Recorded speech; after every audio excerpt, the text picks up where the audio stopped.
La mort de Gabriel Nandjib nous enseigne beaucoup de choses. Je dis la mort de Gabriel Nandjib nous a enseigné beaucoup de choses. Je vais dire ceci. Il ne faut pas qu'on dise qu'il parle encore, moi bien sûr remonter.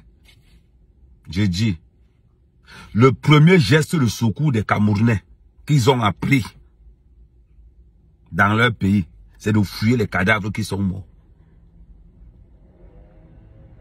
Le premier geste de secours des Camerounais sur l'axe lourd, c'est de fouiller les cadavres qui sont morts.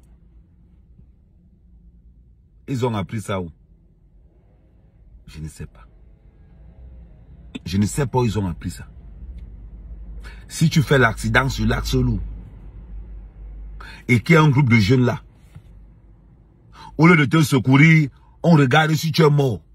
On te fouille d'abord.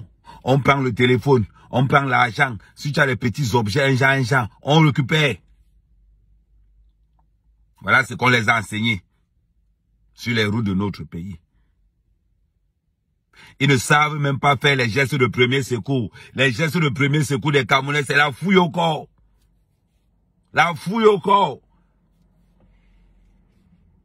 Demandez. Demandez à ceux qui ont été victimes sur l'axe lourd. Demandez à ces gars qui ont été victimes sur l'axe lourd en leur demandant que quand vous faites l'accident sur l'axe lourd, quels sont les premiers gestes de secours que les populations locales situées sur l'axe lourd font en première position? Ils vous fouillent. Ils récupèrent tout ce que vous avez sur vous. Si vous avez une seule lueur d'espoir que vous allez vivre, vous allez mourir. Vous allez mourir. C'est la vérité. On a passé tout le temps à l'école primaire. On a passé tout le temps à l'école publique, au collège, au lycée. Et ces gars-là vous fouillent quel qu'en soit leur niveau scolaire. Demandez, on va vous dire. L'État n'a jamais fait aucune sensibilisation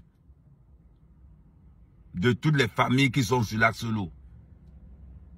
Des gestes de secours.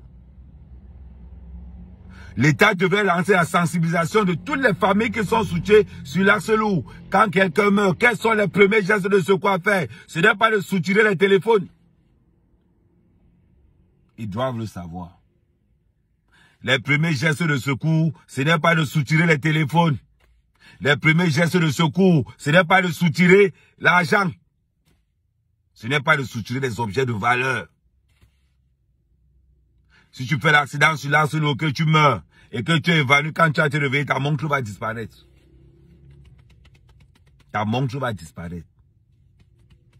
Et qu'on va accuser, qu'on va dire que c'est le gouvernement qui a tué Gabriel Nandjib, on va nous dire que oh, Ahmed Kamel, tu exagères. Oh, Ahmed Kamel, tu exagères.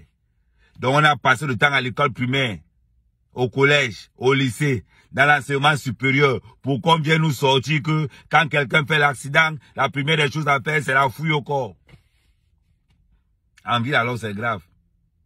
Je parle seulement de l'acte lourd. En ville, alors, les premiers gestes de secours, même la carte d'identité, on te vole. D'abord, aujourd'hui, voler la carte d'identité nationale, c'est devenu comme voler le téléphone au Cameroun. Les deux choses que les gars font, vol d'argent, vol de pièces d'identité. Parce que c'est au moins qu'avec sa carte d'identité là, il évite d'abord le contrôle. On n'a jamais parlé de ça. Le gouvernement n'a jamais sensibilisé les jeunes Camerounais. Le gouvernement n'a jamais sensibilisé les jeunes Camerounais à être responsables face à un accident. Le gouvernement n'a jamais sensibilisé les jeunes Camerounais que lorsqu'il y a un accident, au lieu d'aller fouiller l'argent, au lieu de ramasser les choses dans la voiture. Si tu fais l'accident au Cameroun et que tu as la marmite de maniam nourriture dans la voiture, tu ne trouves plus. Tu ne trouves pas les pièces d'identité. Vous ne trouvez rien. C'est-à-dire que si tu as payé tes bâtons de manioc et les avocats, tu mets dans la voiture. Quand il y a l'accident au Cameroun, mon frère, quand on va venir, quand la police va arriver, il n'y aura plus les bâtons de manioc. Les marmites, il n'y a rien. Quelle éducation nous avons donnée? Quelle éducation nous avons reçue pour être aussi maléfiques? aussi satanique. Voilà pourquoi dans l'axe de l'eau du Cameroun, voilà Yaoundé. Dans l'axe de l'eau du Cameroun, centre-ouest, un peu partout dans tout le Cameroun, ils ont le même réflexe. On dirait qu'ils ont été à la même école. Ça veut dire que quand quelqu'un meurt, la première des choses qu'on fait, on vérifie d'abord si la personne a des choses sur lui qu'on récupère. C'est décevant, c'est malheureux. C'est décevant et c'est malheureux que moi, le pays d'Amer Kamer, on ne sait pas que des gestes de premier secours, quand quelqu'un meurt, appelez la police ou appelez la gendarmerie ou appelez ceci, est-ce que quand vous les appelez, ils vont même venir? Quand vous les appelez, est-ce qu'ils vont même venir? C'est la question. Quand Amer Kamer dit que non, c'est au tour des ministres de mourir, je suis sérieux. Je suis sérieux. On a perdu beaucoup d'âmes. On a perdu beaucoup d'âmes dans ces routes-là. On a perdu nos frères. Parce que les gestes de premier secours n'ont pas été là au moment opportun. Vous avez vu quand le ministre fait l'accident à Yaoundé, on déplace l'hélicoptère. Vous avez vu quand l'enfant du ministre fait l'accident. C'est le jour-là que tu t'en rends compte qu'il y a des ambulances au Cameroun. Quand quelqu'un d'important a un problème au Cameroun, c'est le jour où tu t'en rends compte qu'il y a des ambulances au Cameroun. Voilà pourquoi je vous dis, il est temps que ces gens d'en haut là commencent à mourir. Il est temps que ces gens d'en haut là commencent à mourir. Ça a trop duré. Ça a trop duré.